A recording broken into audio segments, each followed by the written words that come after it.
আসসালামু আলাইকুম, welcome to Maria মোস kitchen. আজকে আমি তৈরি করতে যাচ্ছি খাসির মগজ ভুনা। এই মগজ ভুনার রেসিপিটি আপনি খাসি অথবা গরুর মাথার মগজ ভুনা দুইটাতেই সেম ওয়েতেই রান্না করতে পারেন। তো রান্না শুরু করার আগে আমি বলে নিচ্ছি, যারা আমার চ্যানেলটিতে নতুন ওয়েলকাম, আর আমার ভিডিওটি ভালো লাগলে অবশ্যই সাবস্ক্রাইব, লাইক করে কমেন্ট করে আমাকে অ্যাপ্রিসিয়েট করবেন।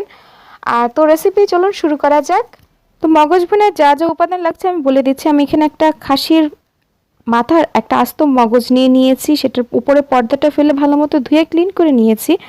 ধোয়ার ক্ষেত্রে একটু সাবধানে ধুবেন, কারণ মগজটা অনেক নরম থাকে। তারপরে আমি নিয়েছি 1 কাপ পেঁয়াজ কুচি। সাধারণত মগজ ভুনা পেঁয়াজ কুচি পরিমাণটা একটু বেশিই লাগে। আর নিয়েছি কয়েকটা কাঁচামরিচ, আর আস্তা মশলা আমি 5-6টা করে নিয়েছি।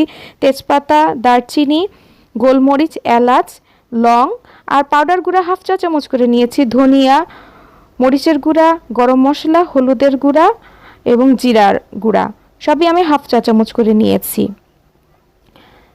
তারপর আমি নিয়েছি আদা বাটা, রসুন বাটা আর লবণ স্বাদ অনুযায়ী। তো প্রথমে আমি একটা কড়াইতে তেল গরম করে নিলাম সামান্য, সাথে আমি 1 কাপ পেঁয়াজ পরিমাণ যেটা কেটে রেখেছিলাম সেটা দিয়ে দিলাম। তারপর আমি পেঁয়াজটাকে একটু ভেজে নিব।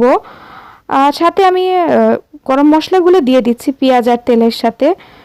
এলাচ, দারচিনি, তেজপাতা, লং সবই 5-6টা করে আমি নিয়েছি, এগুলো দিয়ে দিলাম। তো এগুলো দিয়ে পেঁয়াজটাকে আমি ভাজবো। খুব একটা বেশি ভাজা দরকার নেই, হালকা একটু পেঁয়াজটা নরম হয়ে আসলে তারপরে আমি মশলাগুলো অ্যাড করে দিব।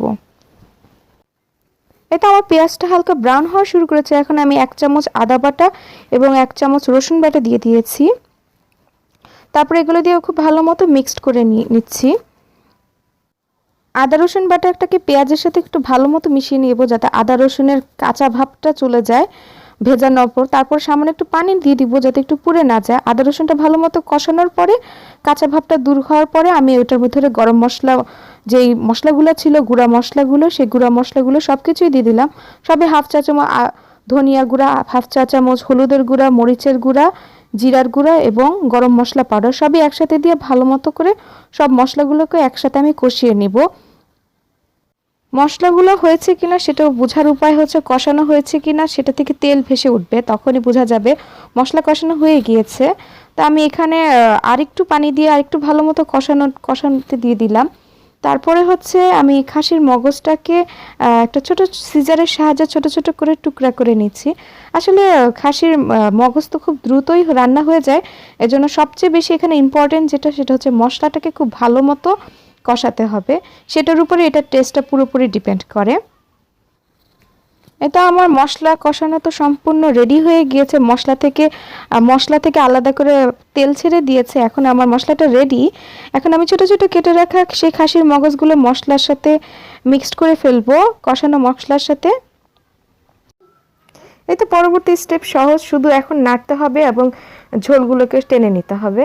তো রাতে রাতে আপনাদের সাথে একটা মজার ব্যাপার শেয়ার করি।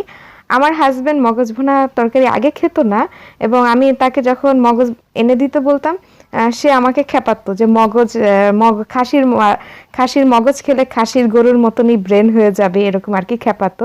তো একদিন আমি তাকে জোর করে খাওয়াই। খাওয়ানোর পর থেকে রীতিমতো সেও ফ্যান হয়ে যায়। এখন আর এই কথা বলে না, মগজ খেলে গরু ছাগলের মতো মগজ হবে। তো যাই হোক, কথা গল্প করতে করতে তো আমার ঝোল মোটামুটি শুকিয়ে যাচ্ছে। আমি এখন একটু কাঁচামরিচগুলো দিয়ে দিলাম এক্সট্রা ফ্লেভার, ঝালের জন্য এবং গ্রানের জন্য। আর মশলাগুলোকে এখন আমি জাস্ট টেনে নিব। মগজের কষানো পানিগুলো সব টেনে নিয়েছে। আর এখন আমি শুধু একটু ভাজা ভাজা করে নিব। এই ভাজাটা দিলে টেস্টটা খুবই ভালো আসে। মগজ ভুনায় কোনো ঝোল এক্সট্রা লাগে না। এখন আমি সাথে কিছু ধনেপাতা দিয়ে দিচ্ছি একটা ভালো গ্রানের জন্য। তো এই তো আমার রান্না তো মোটামুটি শেষ হয়ে গেল। আপনারাও বাসায় ট্রাই করে দেখবেন এবং আমাকে জানাবেন কেমন হয়েছে। নতুন রাঁধুনিদের আই হোপ হেল্প আসবে আমার আজকে এই রেসিপিটি। আর আমার রেসিপিটি যদি ভালো লাগে অবশ্যই লাইক, কমেন্ট, শেয়ার করে আমার পাশেই থাকবেন। আর আমার চ্যানেলটিকে কিন্তু সাবস্ক্রাইব করতে ভুলবেন না। তো ইনশাল্লাহ পরবর্তী কোনো রেসিপিতে দেখার জন্য আমন্ত্রণ রইল। সবাই ভালো থাকবেন, সুস্থ থাকবেন এবং আমার জন্য দোয়া করবেন। আল্লাহ হাফেজ।